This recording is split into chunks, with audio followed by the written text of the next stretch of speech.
So Rob Demovsky, Alex Strove with you. Rob, good to see you, buddy. I'm sure it's been a really quiet day for you.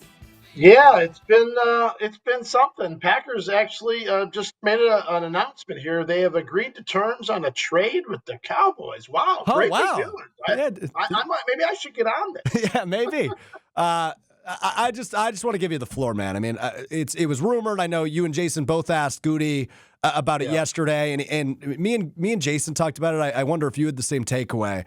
He didn't speak like normal Brian Gutekunst. Like he talked in a way where he did. We'll always look into every opportunity, but he kind of said a few things where I went, maybe this is more of a possibility than I realized, and voila, here we are. So, Rob Demovsky, your reaction to the whole shebang. So this is interesting. Maybe it's meaningless, but at about 11:45 today, shortly after practice ended, I was in Matt LaFleur's office because I had a previously scheduled one-on-one with him. And then about a half hour after that, I had Brian Gutekunst for a one-on-one. And I mean, of course, I had to ask about this. And, I got an indication that if something was going to happen, it was going to happen quickly. But I wasn't 100% sure that it was going to happen. Right. And again, none of this was on the record with them. It was just, I think the first thing LaFleur said to me was, let me think how he said it.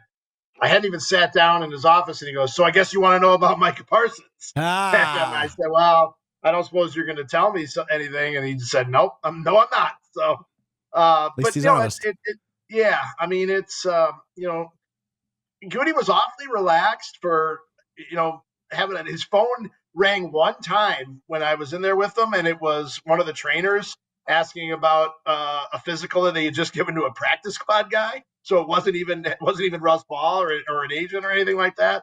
So I was kind of like, oh, if they're going to get a deal done, doesn't seem like it's imminent based on him sitting there talking to me. And again, this was a previously scheduled one-on-one that I had requested for season preview type stuff and some stories that I'm working on. And typically LaFleur and Goody will do that this week every year, and so that's sort of where it went.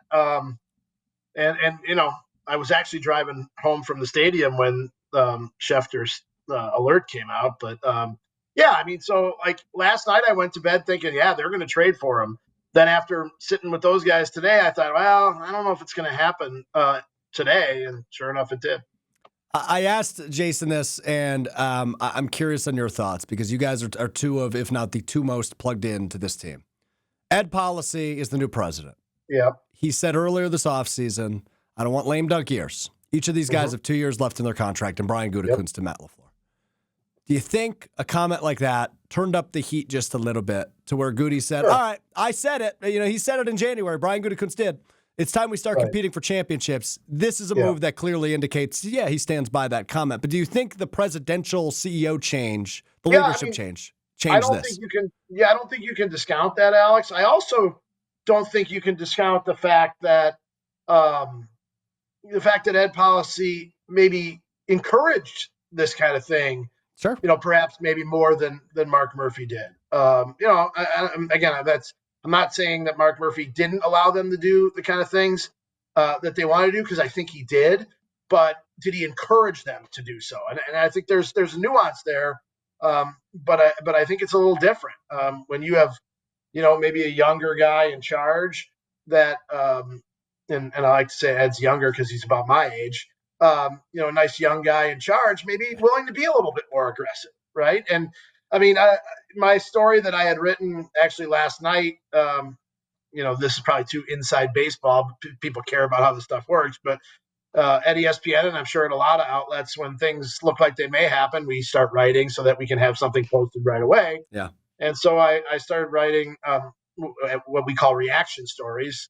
There's the news story that has the nuts and bolts, and then there's more of a reaction. Well, my reaction story, and it just posted, I believe, not that long ago on ESPN.com, but it was the lead of the story was, let me see if I can call it up real quick. The lead of the story was drafting a receiver in the first round, trading multiple first-round picks for Micah Parsons.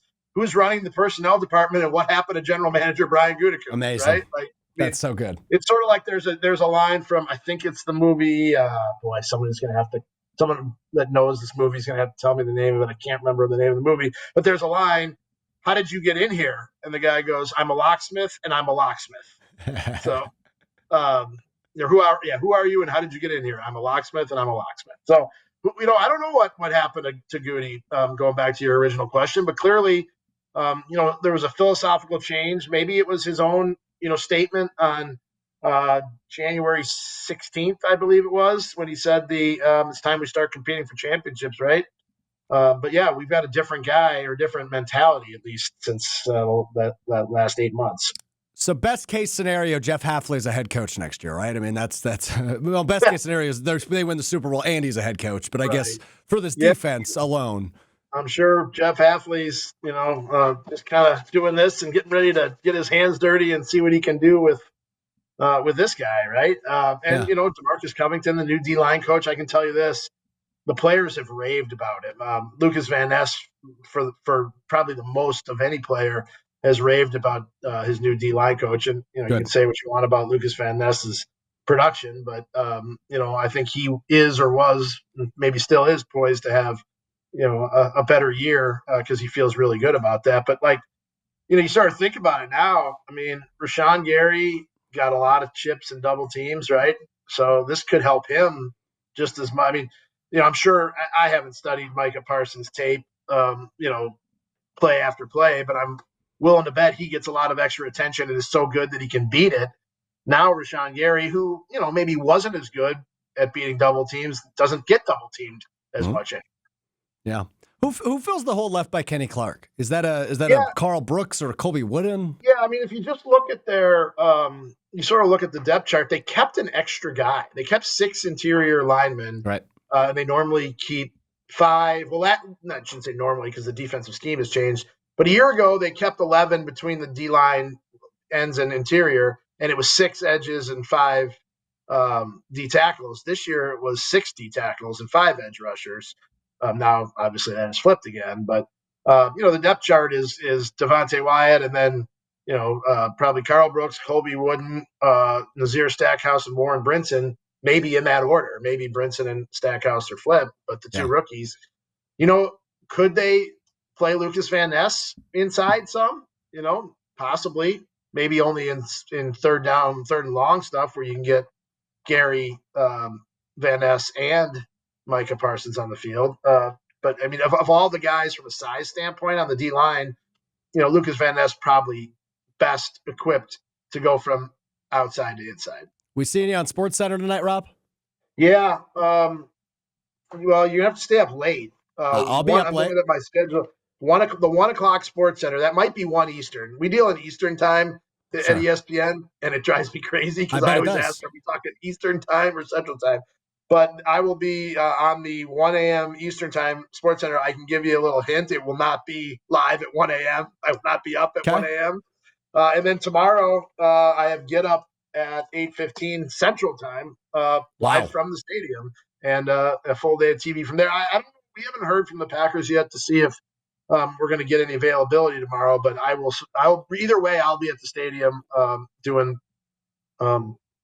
cable television magic or mediocre cable television. I'm sure your teammate Todd Archer's all over this, but Jerry Jones is currently at the podium. So, I talked to Archer on the way. I mean, I've talked to him about 800 times in the last 72 hours. Yeah. But yeah, he called last time I talked to him. He was on his way over to the Star. So maybe we should tune in and see what Jerry has to say. Report back and see if there's anything. But I will be up because the Badgers play a football game at 8 o'clock. So I'll be watching on the Midnight Sports Center.